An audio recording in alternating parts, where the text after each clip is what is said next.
আমি তুলির সাধারণ রান্নাঘরের সব বন্ধুদের আমন্ত্রণ। তাহলে আজকে আমার রান্নাঘরে কি রান্না হয়েছে? আজ রান্না হয়েছে ডিম পোস্ত। হ্যাঁ, ডিমের কারি, ডিমের ঝোল, ডিমের তো অনেক রকম রেসিপি আমরা দেখেছি, খেয়েছি। কিন্তু তোমরা যারা এখনও পর্যন্ত ডিমের এই পোস্ত করনি, অবশ্যই করে দেখবে। খেতে কিন্তু অসাধারণ হয়, খুব একটা বেশি সময় লাগে না। হাতে 5 মিনিট থাকলেই রেডি হয়ে যাবে ডিমের এই পোস্ত রেসিপিটা। তো চলো আমি কীভাবে করলাম সেটাই তোমাদের সাথে শেয়ার করি। নতুন বন্ধুরা যারা ভিডিওটা দেখছো, অবশ্যই একটা লাইক, কমেন্ট করে চ্যানেলটাকে সাবস্ক্রাইব করে আমার পাশে থাকবে। তোমাদের একটা কমেন্ট আমাকে অনেক অনেক আগ্রহ করে ভিডিও করার জন্য, কেমন? তো ডিমগুলোকে তো আমি প্রথমে সেদ্ধ করে ছুলে নিয়েছি, আর এখানে পেঁয়াজ কুচি নিয়েছি বেশ খানিকটা পরিমাণে। দেখো, ডিমগুলোকে কিন্তু আমি একটা চাকুর সাহায্যে মাঝখান থেকে চিড়ে চিড়ে নিয়েছি। আর ওইখানে নিয়েছি হলো টমেটো, কাঁচা লঙ্কা ফেলে নিয়েছি, আর নিয়েছি পোস্ত, সাদা সর্ষে, আর বেশ পরিমাণে কটা কাঁচা লঙ্কা। রান্নাটায় আমি কাঁচা লঙ্কাই ব্যবহার করব। তো চলো ডিমগুলোকে এবার লবণ হলুদ মাখিয়ে এই যে তেলে ভাজা শুরু করে দিয়েছি। আমি প্রথমে তেলের পরিমাণটা একটু বেশিই দিয়ে দিয়েছি, যেহেতু ডিম ভেজে এই তেলেই আমি রান্নাটা সেরে নেবো। বন্ধুরা, তোমরা কে কে ডিম খেতে পছন্দ করো? আমি তো ভীষণ ডিম খেতে পছন্দ করি, তবে আমার একটা ডিমে হয় না, আমি একটু ডিম বেশিই পছন্দ করি। ডিমগুলোকে কিন্তু খুব একটা বেশি ভাজবো না, মিডিয়াম ভাজবো, বেশি কড়াও করবো না, মিডিয়াম করে ডিমগুলোকে ভেজে নেব।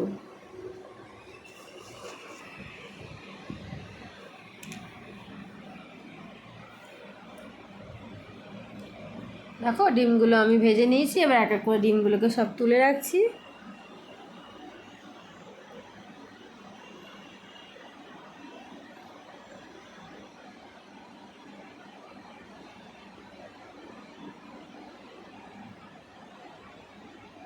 ডিমগুলো সব তুলে নিয়ে এবার এই তেলেই আমি দিয়ে দেবো ফোড়নে একটু কালো জিরে।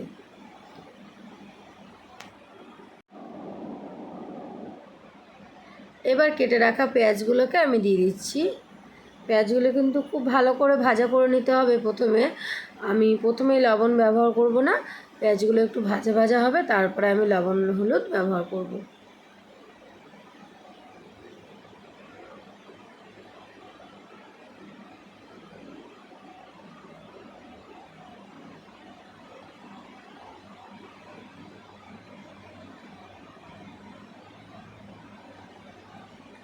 বন্ধুরা, আমার ভিডিওটা যদি কোথাও কোনো ভুল থাকে অবশ্যই কিন্তু কমেন্টে জানাবে, সেটা আমি শুধরানোর চেষ্টা করব। দেখো, পেঁয়াজগুলো দেখেছো ভাজা ভাজা হয়ে এসছে। এই সময় আমি এবার লবণটা ব্যবহার করব। পরিমাণ মতন লবণ হলুদ দিয়ে দিচ্ছি।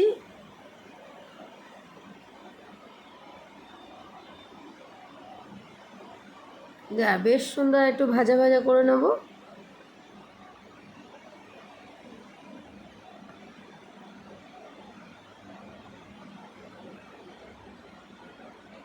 এবার দিয়ে দেবো টমেটো, কেটে রেখেছিলাম টমেটো, কাঁচা লঙ্কা ফেলে রেখেছিলাম, সেটাকে দিয়ে দিচ্ছি। এটা দিয়েও সুন্দর করে কষিয়ে নেব।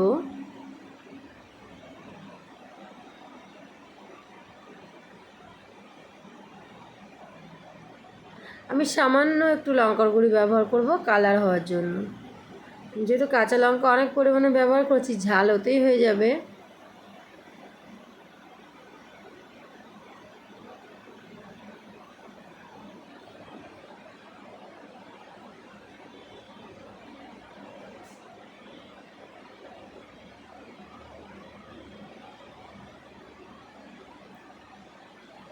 এবার আমি এতে অ্যাড করব যে শস্য আর পোস্ত, কাঁচা লঙ্কা একসাথে পেস্ট করে রেখেছিলাম, সেই পেস্টটা দিয়েও কিন্তু আমি সুন্দর করে কষাবো।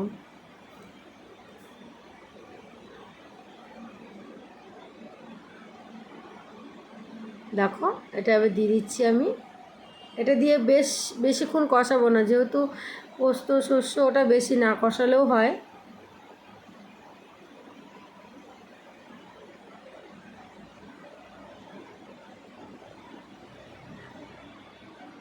হালকা নাড়াচাড়া দেবো, বাটিটা ধুয়ে কিছুটা জল আমি দেবো ওতে।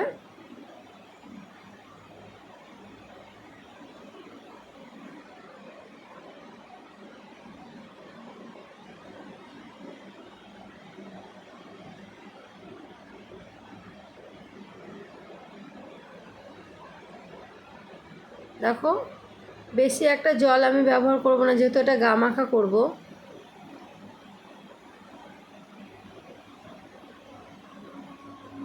এবার এটা একটু ফুটতে দেবো। দেখো ফুটে এসেছে। এবার ডিমগুলো দিয়ে দিচ্ছি এক এক করে।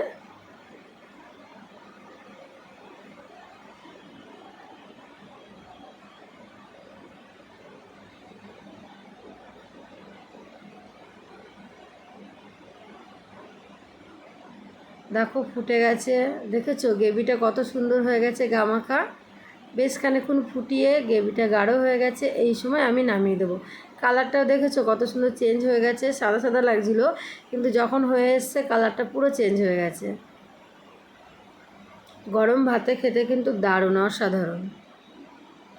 অবশ্যই কিন্তু করে খাবে আর আমাকে কমেন্টে জানাবে কেমন। এবার এটা আমি একটা বাটিতে তুলে নেব। এখন আমি নিয়েছি।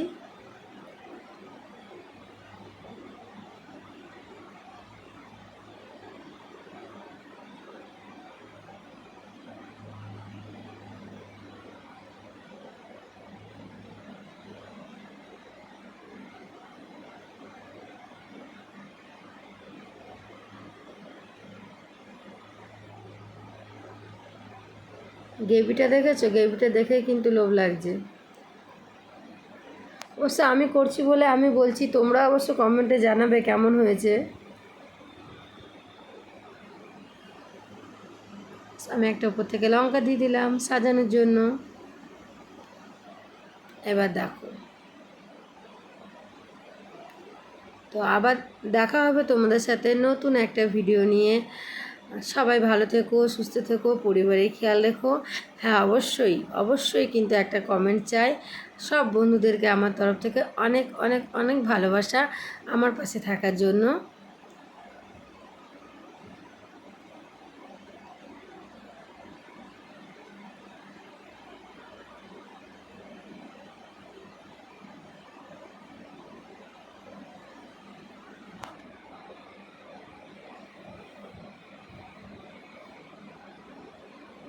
বাই বাই বন্ধুরা, ভালো থেকো, সুস্থ থেকো।